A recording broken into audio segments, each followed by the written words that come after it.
కేవలం తూర్పు భాగంలో మాత్రమే గనక స్థలం పెరిగినట్లయితే దాని యొక్క లాభాలు నష్టాలు ఏ విధంగా ఉంటాయి అనేటువంటి విషయాన్ని ఈ వీడియో రూపంలో మనం తెలుసుకునేటువంటి ప్రయత్నం చేద్దాం.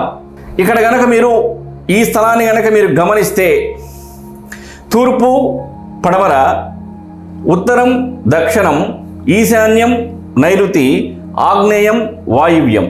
ఈ స్థలములో ఉన్నటువంటి స్థలములో పడమర భాగములో గృహ నిర్మాణం చేయటం జరిగింది. అనగా దక్షిణం హద్దు మీద కట్టారు, పడమర హద్దు మీద కట్టారు, ఉత్తరం కూడా హద్దు మీద కట్టారు. ఈ గృహానికి సంబంధించి కేవలం తూర్పు భాగంలో మాత్రమే స్థలం అనేది ఎక్కువగా ఉంది. ఉత్తరం స్థలం లేదు, పడమర స్థలం లేదు, దక్షిణం కూడా స్థలం లేదు.